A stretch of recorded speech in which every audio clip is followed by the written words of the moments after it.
Everyone, welcome to Lagoon. So what you just saw there is a bunch of footage that I've been getting from outside the park. I have social distanced myself away from everyone because already just by looking at the parking lot, it is going to be a busy day today. And so I've been out here by myself getting some shots, and you know, with such long lines, because this is one of the parks that I frequent the most, it's also the one that I have a very low tolerance for waiting for things. And if you've been to Lagoon, you know that even though the lines sometimes seem long, they can go by rather quick just due to very fast operations. I mean, as I've been recording this, you are watching how fast they are just whipping these trains through. I mean, it is absolutely incredible. And you know, today is a bit of a bittersweet day for me. So it's currently October of 2020. And for those of you that have been following the channel for a while, you know that I do a lot of Lagoon videos. The reason for it is because I'm a college student out here in Utah, and so this is my home park away from my home parks, which are traditionally Kingsmere and Busch Gardens. But I'm a senior this year. This is actually my last semester. I'll be graduating with a degree in digital cinema, which I'm very excited about. But as a result, I won't be out here in Utah anywhere near as much as I have the past few years, which means Lagoon is effectively, after today's visit, no longer my home park, which is, or at least one of my home parks. I mean, I imagine that I'll still, you know, come back here every once in a while, especially when their new roller coaster opens up that we're going to take a look at later. Then yeah, I'll come back here to ride and stuff. But I mean, you know, I've had a season pass here for the past couple of years, and this might be the last time I ever have a Lagoon season pass. I just don't know. So it's definitely crazy, but we're gonna go inside and see. Hopefully able to at least get on something, you know. I don't know the next time I'll be back here, but hopefully I'll be able to get, you know, a couple rides on some of my favorites like Cannibal and obviously Wicked here that we're just watching getting catapulted over that top out there. So let's go inside and see how busy it is.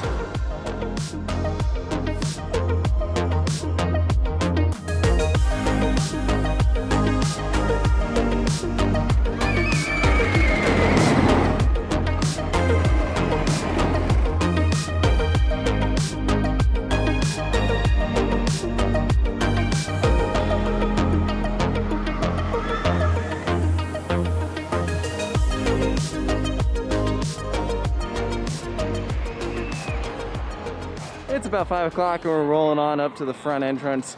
Definitely not as busy, but the park has been open for several hours already. They'll be open pretty late tonight, but I'm gonna guess that most of the people coming are already in the park at this point. Well, this is new, but right outside the front entrance, we have a sign from Governor Herbert saying, "Please wear a mask." And you know, already having been in the park just for a couple of seconds, really, looking around, a lot more people are wearing masks than they have in the past couple months here, so maybe it's actually working. Lagoon's official policy on the statement is that you have to wear a mask while you're in line, but once you are actually on the ride, you can take it off, and you don't necessarily have to wear a mask on the pathways, but obviously they're encouraging it. Now on a busy day like today, then yeah, it might be a bit harder to social distance on some of these midways. Here's a good indicator of how long the lines are gonna be today, right inside the front entrance at Dracula's Castle. The line is spilling all the way to the Tiger. These kids are chasing this peacock.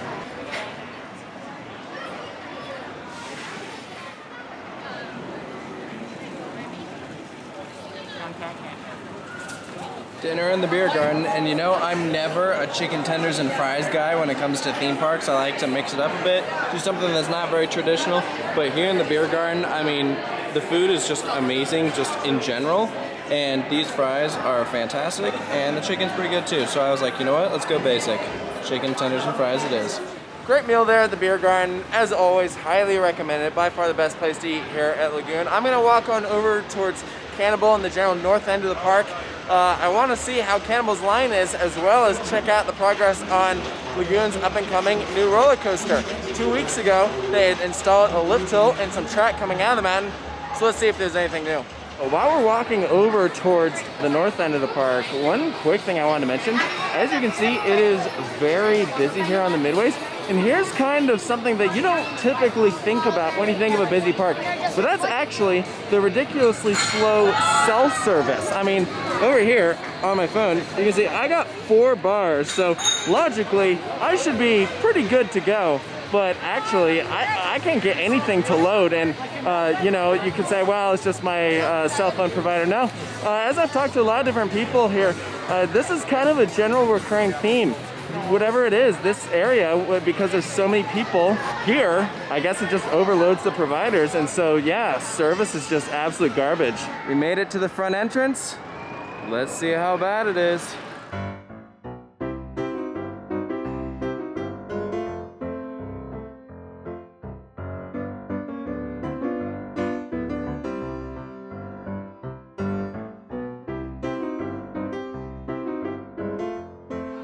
And that's it. That's the end of the line. It took me almost 2.5 minutes to walk from Cannibal's entrance all the way to the end of the line. And the tough thing with this is that, I mean, if you've been to Lagoon, you know that the lines are always spilling out onto the midways. But during a pandemic like this, it is not ideal. And here's a couple of reasons why. The first one is that when you have a line, by nature, it is one person after another. But here, in a world where you're supposed to stay 6 feet apart from each other, and there isn't a designated queue set up, it makes it very hard to social distance yourself from the group in front of you because you want to keep your spot in line. And I had this happen actually last time I was here, where I got in a line where I thought it was the end of the line. No, it wasn't. There was just a gap between groups. And so you almost feel forced to stay up against the group in front of you to keep your spot in line. And it's because when the lines are spilling out onto the midway, you have to differentiate yourself. What is a line and what is just people walking on the midway? Because people, even just walking on the midway normally, will stop and stand around. You don't know if they're in a line or not. And that's really a big problem here at Lagoon. And the story that I've heard is that Lagoon, the owners feel like if the lines are spilling out onto the midway, it makes the park feel more lively and atmospheric. It makes it feel busier. Well, I think they achieved that goal because Lagoon feels absolutely slammed. I mean, you see a line like that and you figure, oh my gosh, I don't want to wait in that. It's going to take forever. If you just put it in a queue, if they actually had a designated queue for it, they have something for Cannibal, but it's not big at all. And it's not that they don't have room for it. They could easily build more queue space if they wanted to, but they don't. And they have the same problem at every single ride. I've always had a problem with this system. I think if the owners of Lagoon actually went to other parks, they'd see that, yeah, maybe having your line spill out onto the midway is not the best idea. It comes with a lot of different issues. And personally, I think that in a time like this, where we're in a worldwide pandemic, this really is a big problem. I mean, if you are worried about social distancing and wearing masks and stuff, I'd probably say don't go to Lagoon during a time like this because, I mean, if they actually had at least designated queues set up, then they could put the marker, stay 6 feet away. I mean, from what I saw briefly over in Cannibal's physical queue, what line actually was in there, yeah, they were following those procedures. But when you have a line like this spilling out to the midway, no, you just can't do that. And it's unfortunate. It really sucks. So I'm sorry, if anyone from Lagoon is watching this, you have a major problem here. This is something that really needs to be solved. I mean, it's always been a problem, but during a time like this in a pandemic, it's really something that you need to work out. And it's always been, in my opinion, the biggest problem with Lagoon, and one of the things that I find personally really frustrating. Made it over to the ride formerly known as Primordial, and frankly, things don't look that different than when we were here 2 weeks ago. It does look like there's one new support right there that's probably for this like helix area outside the mountain. That's about it. So I'm not going to be doing a full update just because it doesn't look like they've made a whole lot of progress, at least not nearly to the extent that they did last time when they added, you know, the lift hill and that one piece of track right there. I was really hoping that we'd be able to see some more maybe next week, but I don't know, we'll see. My guess is that the most amount of progress we'll be seeing with the track outside the mountain will be after the park is closed for the season. Lagoon may not do scare zones, but they do have some nice atmospheric fog, at least in this section, which is, I mean, pretty nice considering it's about the bare minimum. I mean, there's not a ton of decorations around, at least not in this general area.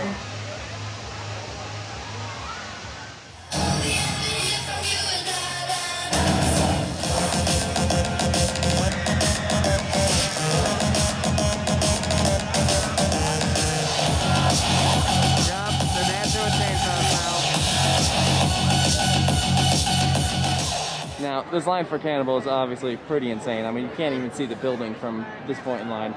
But for the sake of experimentation and the fact that I really want to ride today, we will be getting in line and waiting in it. So it's currently 6:33 right now. Let's see what time I get on. About 30 minutes in, and we're by the paratrooper. Still got a ways to go, but I mean, making progress, sort of.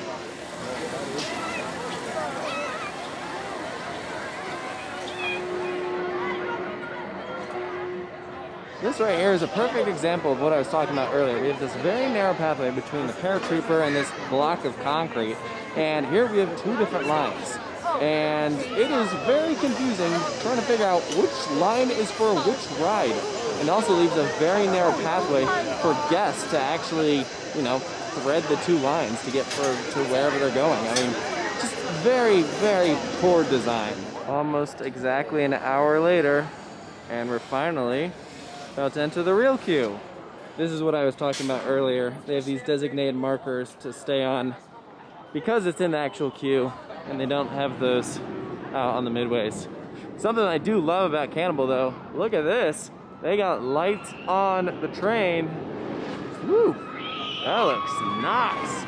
But something kind of interesting is that they're keeping this real queue mostly empty up until this point. That doesn't make any sense. Why would they literally force the line to go out on the midway intentionally when they could fit it people like in here? Like I'm so confused. Like why? That's a dumb decision. It is 7:37, which means it took us an hour and 4 minutes to get on Cannibal. And we're next on in the front row.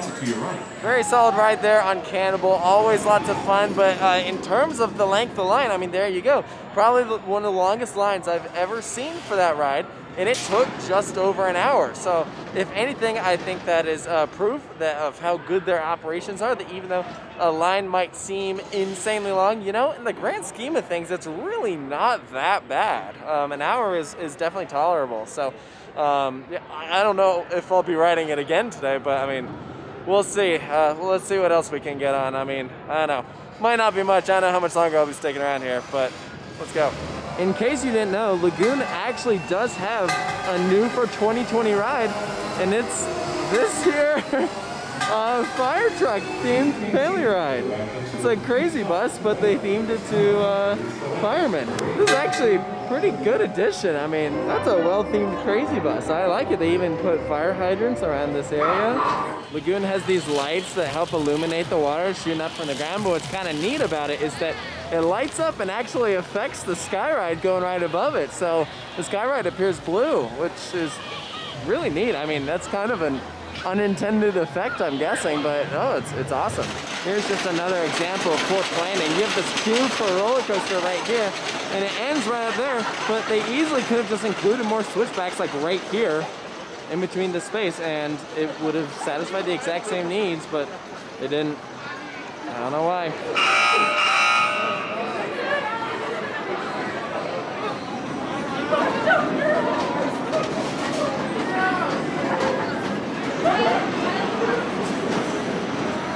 I'm thinking I'm gonna end things out with one last ride, which is gonna be Colossus the Fire Dragon. This is the fastest operations in the park, and frankly, probably one of the shortest lines here. So here we go.